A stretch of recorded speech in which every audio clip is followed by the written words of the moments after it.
할렐루야. 아멘.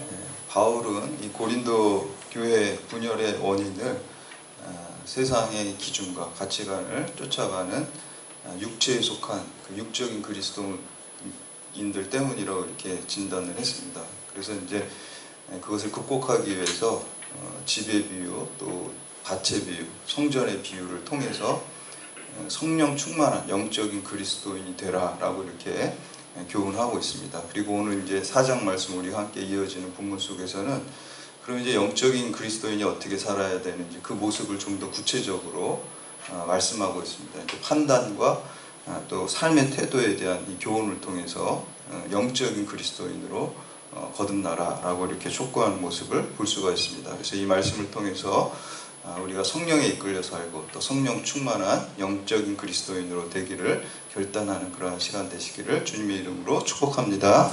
첫 번째는 인간의 기준으로 남을 판단하지 마십시오. 그래서 고린도 교회 분열의 또 분쟁의 원인이 그 사역자에 대한 그 인간적인 판단 때문에 있습니다. 그래서 그 사역자, 자기가 쫓아가는 사역자들을 통해서 바울파, 또 아볼로파, 게바파, 그리스도파 이렇게 4개의 파로 이제 분열된 것을 볼 수가 있습니다. 그래서 인간적인 기준으로 자기 기호에 따라서 사역자를 판단하고 뭐 따르기도 하고 또 반대하기도 하고 그러면서 이제 분열이 된 겁니다. 근데 바울은 그러한 인간적인 기준으로 판단하지 말라는 거예요. 사역자들을 그렇게 판단하지 말라고 이렇게 말씀하고 있습니다.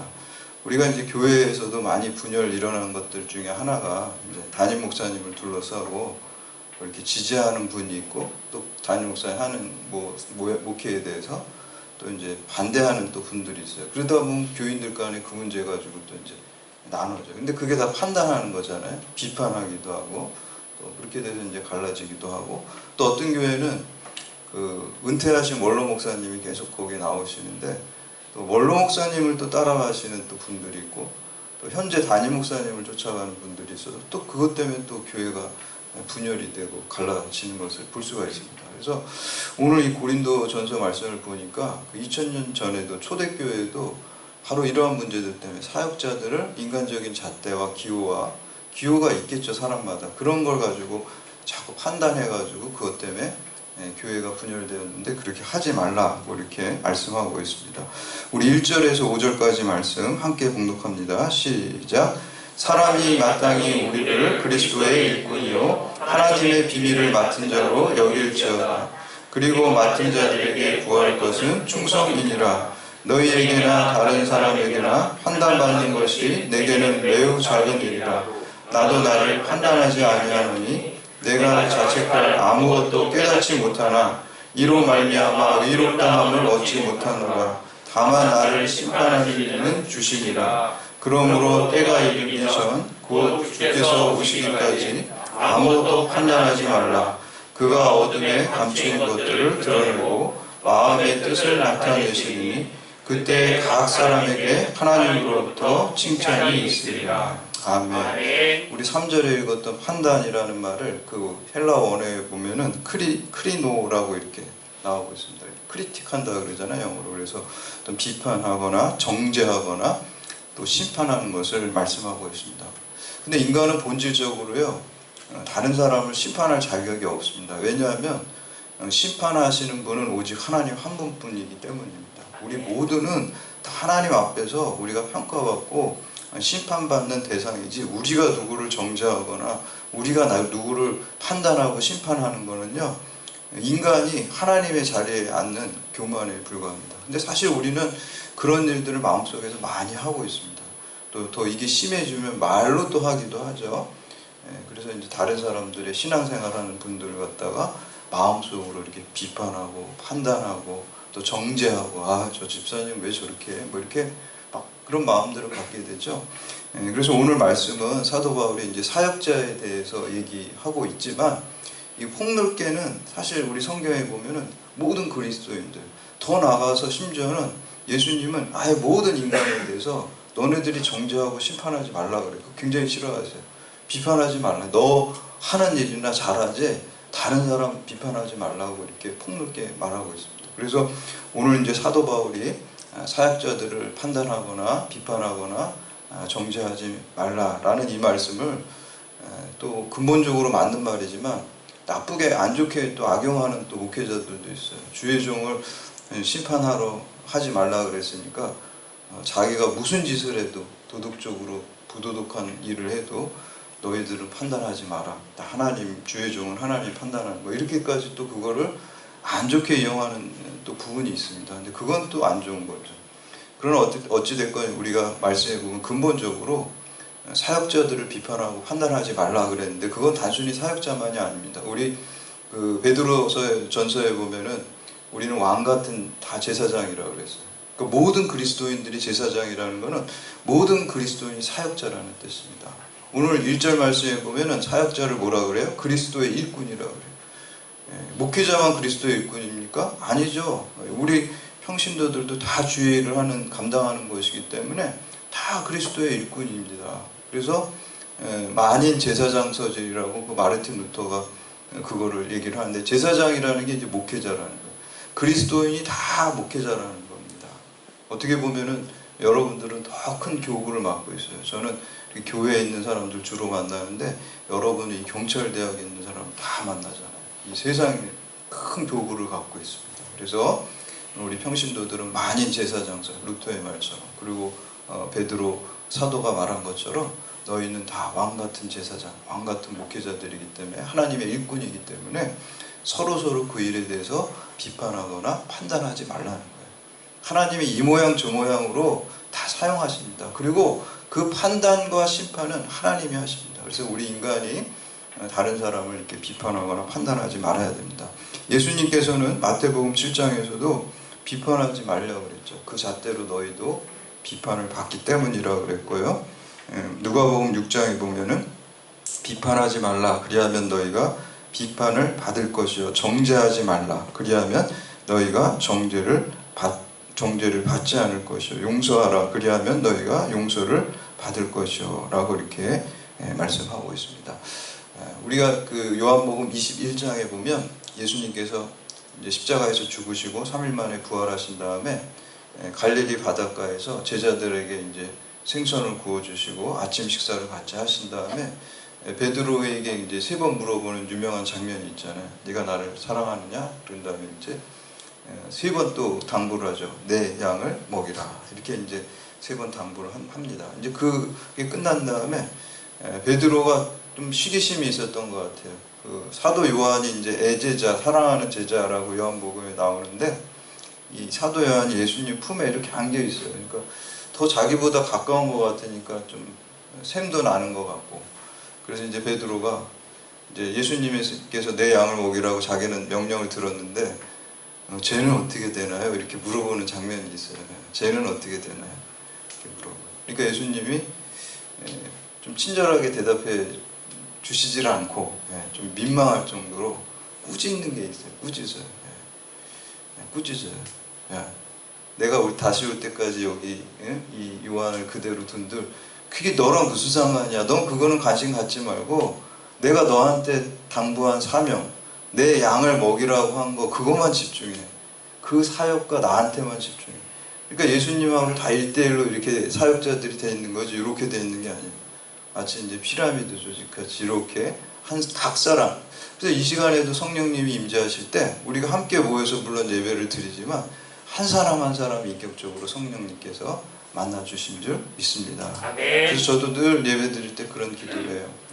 제가 성령 충만해서 말씀을 잘 전해야 되겠고 또 여기 오신 우리 교우님들이 성령님이 인격적으로 한 분 한 분 만나주셔야지 그 말씀이 하나님의 말씀으로 들리고 또 성령 충만할 수 있는 것이잖아요. 그래서 한 사람 한 사람 여러분 만나주시는 것입니다. 그래서 다른 사람을 비판하지 말고 판단하지 말고 우리는 다 하나님 앞에 심판받는 사람이지 내가 심판하는 자가 아닙니다. 그래서 다른 사람을 비판하거나 판단하거나 정죄하는 그 죄를 우리가 저질렀다 그러고 물론 회개하고 다른 사람의 허물이 있으면 나한테는 그것이 없는가 오히려 반면 교사로 삼으시기를 바랍니다. 두 번째는 사역자들의 태도는 이제 충성입니다. 충성이 제일 중요해요. 뭐 사역자들 중에 뭐 능력이 많은 사람도 있죠. 뭐 설교를 잘하는 또 사역자도 있고, 뭐 여기 찬양인도 잘하시는 분들도 있고, 또 달란트가 많이 있죠. 그래서 저는 사실 뭐 달란트가 별로 그렇게 없는 것 같아요.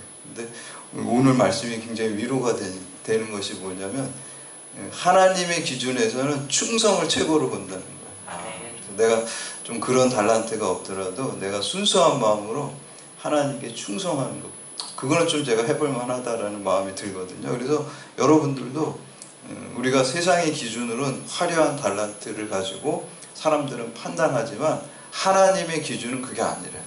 우리가 충성하는 마음, 충성할 때 그것이 가장 큰 중요한 것이라고 그랬습니다. 그래서 2절 말씀 우리 함께 봉독합니다. 2절 시작. 그리고 맡은 자들에게 구할 것은 충성이니라. 아멘. 충성이 제일 중요합니다. 그래서 여기서 맡은 자라는 것은 복음을 맡은 자, 하나님의 말씀을 맡은 자, 그리고 복음의 청지기, 맡아서 그 일을 해야 되는 청지기. 우리 사역자들뿐만 아니라 모든 사람들이, 그리스도인들이 다 사역자라고 그랬죠. 그러니까 여러분들이 하나님의 말씀을 맡아가지고 전도하는 것, 그것이 다 이제 맡은 자, 하나님의 말씀을 맡은 자. 그래서 흔히 우리가 이제 성경에 보면 선지자, 예언자 뭐 같은 말이죠. 근데 예언자라 그러면 사람들이 미래를 점치는 걸로 생각을 하고 있어요. 예언하니까, 미래를 예언하니까. 근데 그 예자가 아니에요. 미리 예자가 아니라 맡을 예, 예금할 때. 예금 돈 은행에다 맡겨놓는 거잖아요. 하나님이 우리에게 그 하나님의 말씀을, 복음의 말씀, 오늘 말씀이 하나님의 비밀을 맡은 자. 하나님의 비밀이 뭡니까? 예수 그리스도의 십자가를 통해서 인류를 구원하시겠다는 복음의 메시지가 하나님의 비밀입니다. 그걸 우리한테 맡겼어요. 아멘.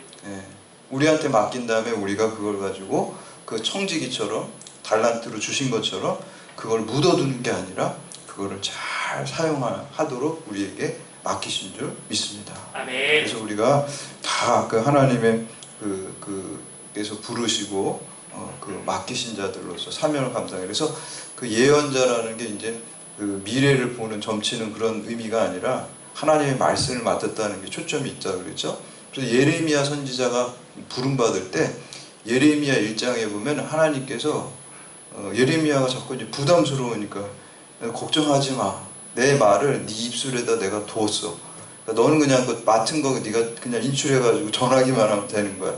이렇게 이제 위로하는 말씀이 예레미야서에 나오거든요. 그 예레미야 1장 8절 9절에 보면 여호와께서 그의 손을 내밀어 내 입에 대시며 여호와께서 내게 이르시되 보라 내가 내 말을 내 입에 두었노라.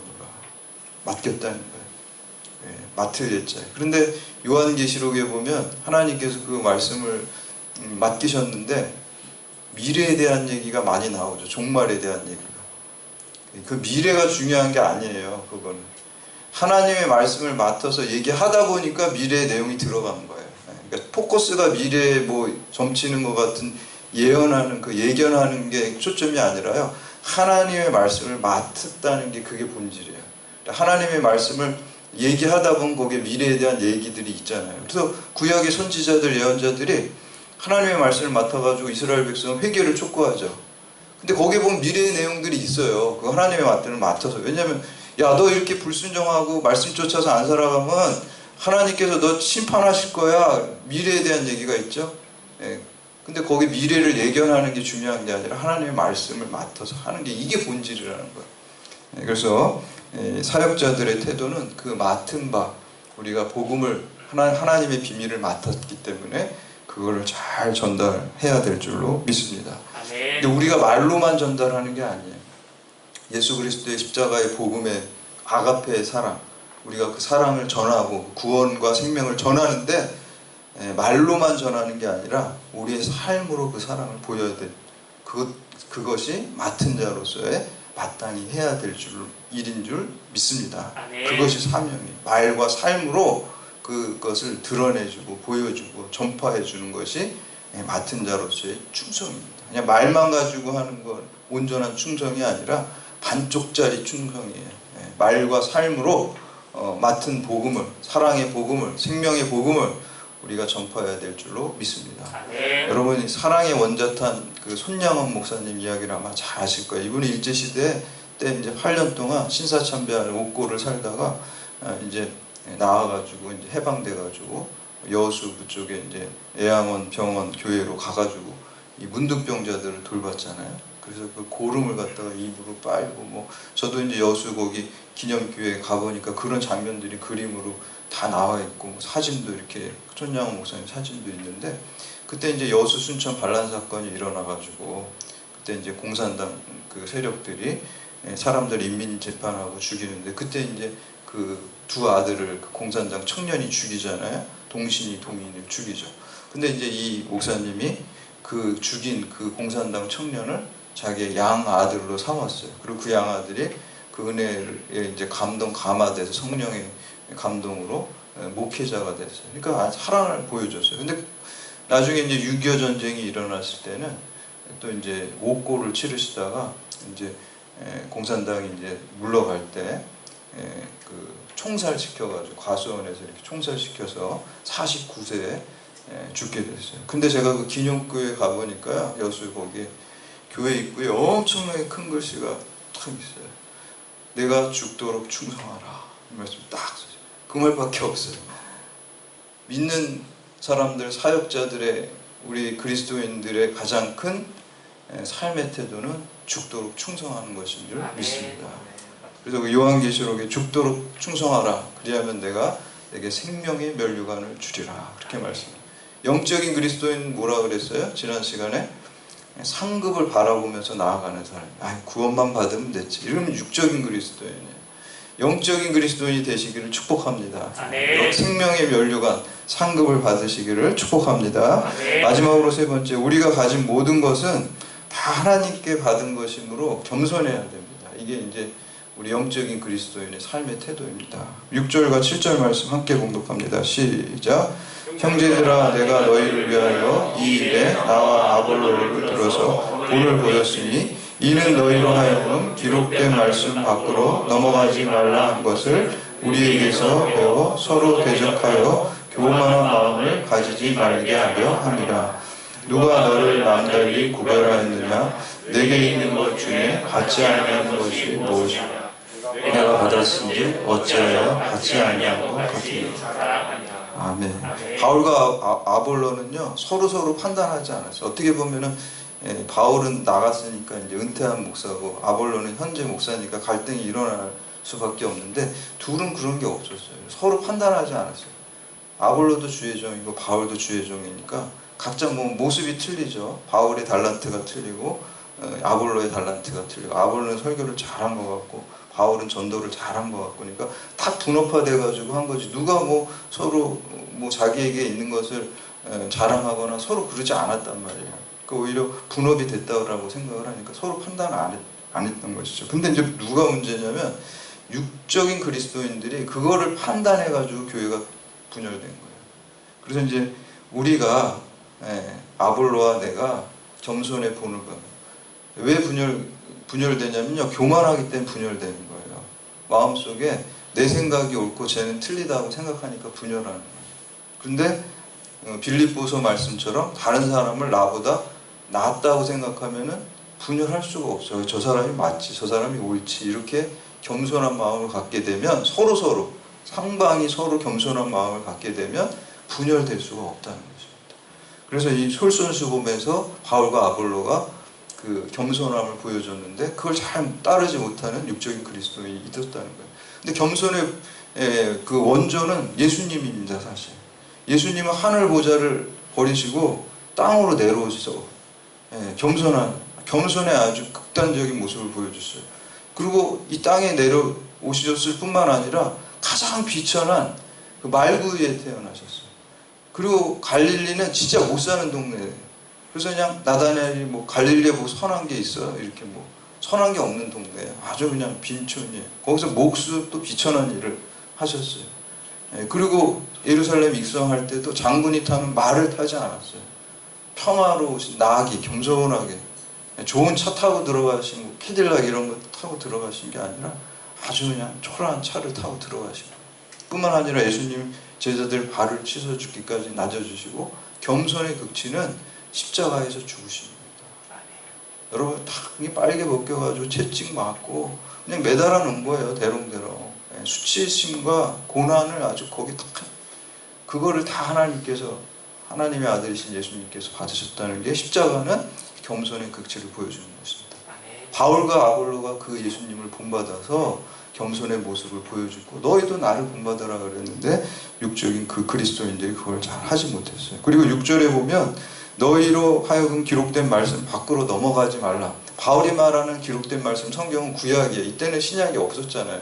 근데 구약에 특히 이제 기록된 말씀인 잠언에 보면 계속해서 교만한 자와 또 겸손한 자를 비교하면서 막 한두 군데가 아니에요. 계속 얘기하고 있죠. 잠언 18장 교만은 멸망의 선봉이요 겸손은 존귀의 길잡이 이렇게 말하고 있고요. 16장에 보면 마음이 교만한 자를 여호와께서 미워하시나니 피차 손을 잡을지라도 벌을 면하지 못하리라.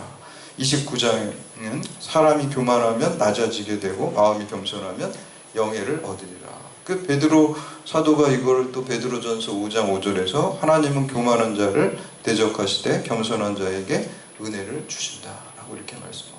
그래서 우리가 가진 모든 것이 오늘 말씀해 보니까 7절에 보니까 우리가 내게 있는 것 중에 받지 아니한 것이 무엇이냐. 여러분 하나님께 받지 않은 게 무엇이에요?